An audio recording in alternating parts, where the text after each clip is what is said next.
Modelos atômicos. Modelo atômico da Escola Filosófica da Grécia. Voltamos no tempo, para a Escola Filosófica Atomista da Grécia Antiga, 5 séculos antes de Cristo, onde temos Leucipo e Demócrito, que acreditavam que a matéria se desintegrava em unidades cada vez menores, até chegar à menor unidade possível, na qual não podia mais se dividir. Portanto, essa menor unidade da matéria foi denominada de átomo, que vem do grego e significa aquilo que não pode ser cortado, aquilo que é indivisível. Modelo atômico de Dalton. Avancemos no tempo, cerca de 24 séculos, para o ano de 1808, onde o inglês John Dalton propõe a sua própria teoria atômica, seguindo um modelo científico na qual podemos destacar as principais características. A matéria é constituída de pequenas partículas indivisíveis denominadas átomos, que não podem ser criados nem destruídos. Átomos de um mesmo elemento são iguais em todas as suas qualidades e diferentes de átomos de outro elemento. O modelo atômico de Dalton ficou conhecido como bola de bilhar. No entanto, o modelo de Dalton estava incompleto.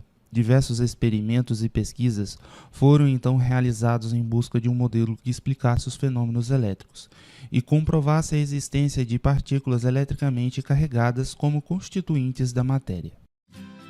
Modelo atômico de Thomson.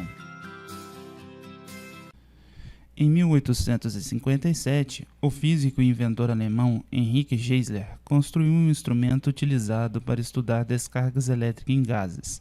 Ao conectar o instrumento a um gerador de energia elétrica, um dos eletrodos adquiria carga negativa, chamado de cátodo, e o outro carga positiva, chamado de anodo. Ocorria então uma descarga elétrica no gás, contida no interior do tubo, surgindo uma luminosidade, cuja cor dependia do gás utilizado.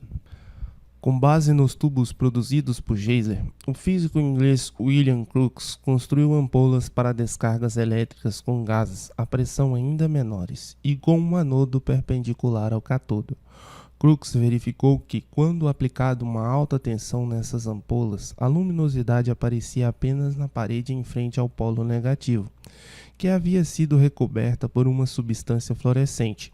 Esses raios que se originavam no cátodo e seguiam em direção ao anodo foram chamados de raios catódicos. O físico inglês Joseph John Thomson, utilizando ampolas de Crookes adaptadas, observou algumas propriedades dos raios catódicos, chegando a algumas conclusões. Propagam-se em linha reta, pois projetam sombra quando incidem sobre um anteparo. Apresentam massa, pois movimentam as partes de uma hélice colocada no interior da ampola quando nela colidem. Apresentam carga elétrica negativa, pois são atraídos por uma placa com carga elétrica positiva e são repelidos por uma placa carregada negativamente. Apresentam a mesma natureza independente do tipo de material analisado, o que indica que são partículas fundamentais da matéria e estão presentes em qualquer material. Com base nos resultados obtidos em seus estudos, Thomson propôs em 1904 um novo modelo para o átomo. Segundo esse modelo, o átomo seria uma pequena esfera positiva, na qual estariam englobadas minúsculas partículas de carga negativa, uniformemente distribuídas, como num pudim de passas. Essas minúsculas partículas carregadas com carga negativa foram posteriormente chamadas de elétrons.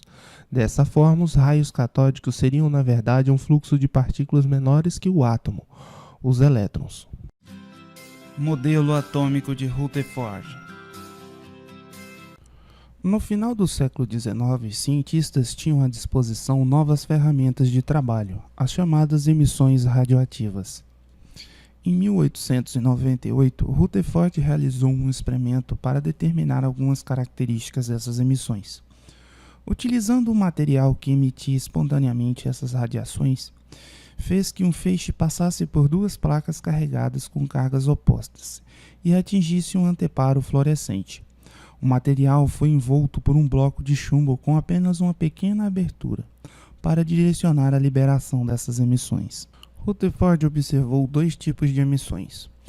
Uma em que as radiações desviavam pouco em direção à placa negativa e que, portanto, deveriam possuir carga positiva e maior massa, as quais ele chamou de partículas alfa. E a outra na qual as radiações desviavam bastante em direção à placa positiva e que, portanto, deveriam possuir carga negativa e menor massa, as quais ele chamou de partículas beta. Em 1900, o químico e físico francês Paul Villard, ao repetir o experimento de Rutherford, observou que existia uma terceira emissão, composta de radiações que não tinham sua trajetória desviada e atravessavam a placa, as quais ele chamou de radiação gama. Com base nesses experimentos, dois alunos de doutorado de Rutherford, Hans Geiger e Ernest Marsden, desenvolveram um método de contagem das partículas alfa. Em 1909, Rutherford pediu aos seus alunos que empregassem esse método experimental para tentar comprovar o modelo de Thomson para a constituição da matéria. Para isso, eles bombardearam com partículas alfa uma finíssima lâmina de ouro e contaram a quantidade de emissões que atravessaram o material. Após várias repetições desse experimento, Rutherford convenceu-se de que o modelo de átomo proposto por Thomson era incompatível com esses resultados. Em 1911, Rutherford propôs um novo modelo para o átomo, em que haveria uma distribuição desigual de cargas elétricas, ou seja, uma região com densidades de cargas positivas muito elevada, o que impediria a passagem de algumas das partículas alfa, e uma segunda região de cargas elétricas negativas, por onde passariam praticamente todas as partículas alfa. Assim, a matéria seria formada por átomos cuja distribuição de massa ocorreria de forma desigual. Haveria uma região pequena, densa e dotada de carga positiva, que concentraria praticamente toda a massa do átomo, posteriormente denominada núcleo.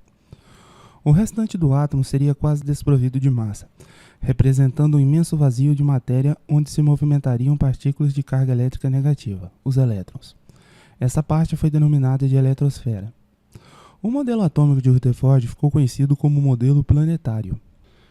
Rutherford acreditava que os prótons sozinhos não poderiam produzir uma densidade tão alta para o núcleo. Além disso, era impossível explicar a estabilidade de um núcleo repleto de partículas com cargas positivas que não se repeliam. Rutherford trabalhou incessantemente na tentativa de detectar essas partículas, mas em vão. Somente em 1932, o físico inglês James Chadwick determinou a presença dos nêutrons no núcleo do átomo, que então foram incorporados ao modelo de Rutherford. É importante ressaltar que o modelo atômico não é uma descoberta, já que se trata de uma hipótese científica que procura explicar e prever o comportamento da matéria. A natureza elétrica do átomo.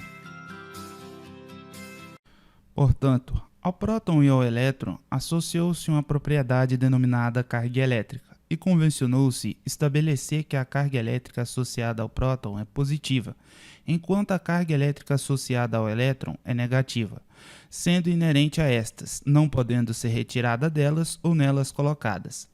O equilíbrio entre o número total de prótons no núcleo e o número total de elétrons na eletrosfera é que torna o átomo eletricamente neutro. Quando esse equilíbrio é rompido, temos as seguintes situações.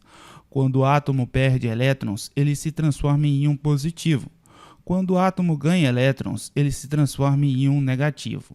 A eletrização de um corpo ocorre quando se produz um desequilíbrio entre o número total de prótons e o número total de elétrons de seus átomos. Com excesso de elétrons, o corpo fica com carga negativa. Com falta de elétrons, o corpo fica com carga positiva.